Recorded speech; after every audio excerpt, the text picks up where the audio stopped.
Welcome back to the Grower Radio Network. I'm Chris Mosby with the GIE Media Work Group, and I'm here at Cultivate'15 with Jeff Kline from BioSafe Systems.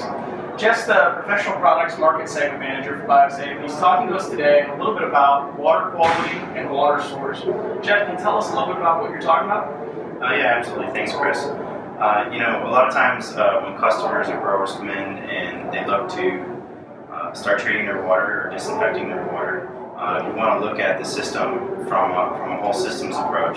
So the first thing that we start with is their water source. Are they on a pond water system? Do they have well water? Is it stored water from wells? Is it municipal water? Is it recycled water? Or is it a combination of all? Because all your different water sources have different qualities and characteristics. So knowing what type of water source they have will tell us possibly what could be going on in their water.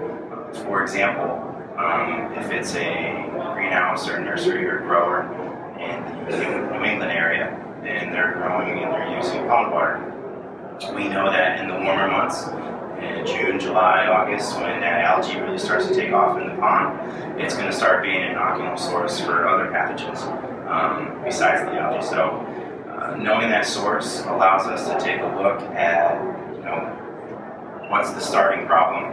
And then from there, what we do is we go into a water testing scenario, and that's where we'll take samples from their source water, and we'll take it from various points within their system.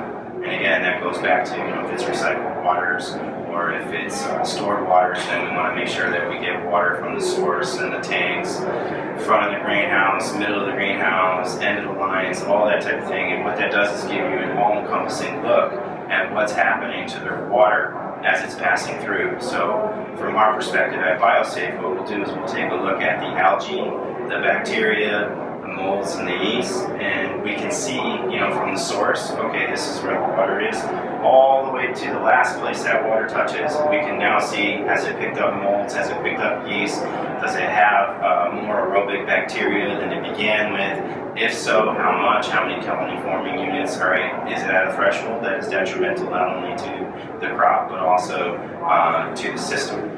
And if you do detect a problem with the water, how do you go about cleaning them lines? Yeah, so there's two ways to do it, really. The most thorough way to do it and the recommended way is a between crop type of line cleaning.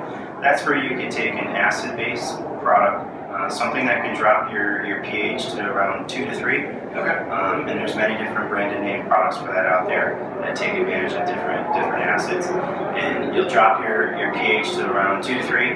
That'll allow you to, and you'll hold it in your pipes, and that'll allow you to dissolve the minerals. Once you do that, you'll flush all that out, put a fresh water rinse through. That kind of takes out that exterior layer.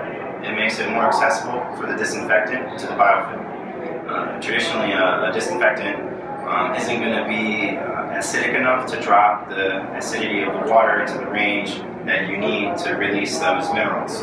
What will come out with that when you dissolve those minerals is some attached algae and some biofilm that's being held together by that mineral matrix. Once you do that, then you can go to your disinfection step.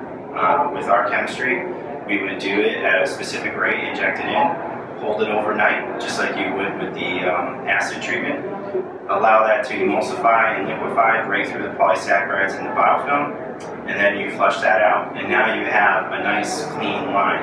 And then from there, you take your water test that you had just previously ran. So now you have a benchmark of pathogen load and everything, so you got a pretty good understanding of it. And now you can take your chosen disinfectant and use it at a rate that is according to your current pathogen load. And one thing about water testing is it's not like a one-time thing. It's really good to partner up with a company that can provide to you water testing, at least twice a year, I say. Quarterly is better, but twice a year, at least twice a year. Once in the cooler months, once in the warmer months. When we take a look at disease pressures, you always kind of see it like curve up into the warm months. So when you know that potentially you could have a higher disease pressure issue May, June, July, August than you would in January, February, March. So, you have different characteristics and different needs from your disinfecting agent. That makes sense. And when you do detect something and you decide you want to inject something in, what equipment would you recommend using? Yeah, that's where there's a lot of different injectors out there. So obviously you need to know like your injection rate of the chemical. What am I going to put at? What is the gallons per minute? What's my flow rates? What's my PSI? What am I trying to accomplish?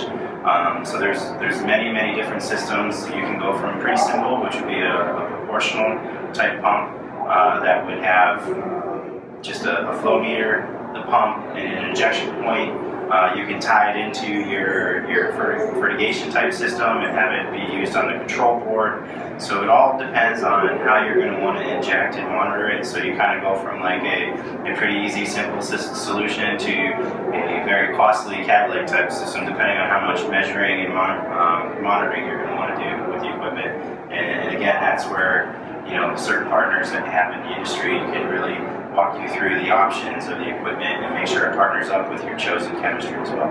Great. Well, it's a lot of great information, and I appreciate your time, Jeff. All right, thank you, Chris. And for more podcasts, stay tuned for our radio network.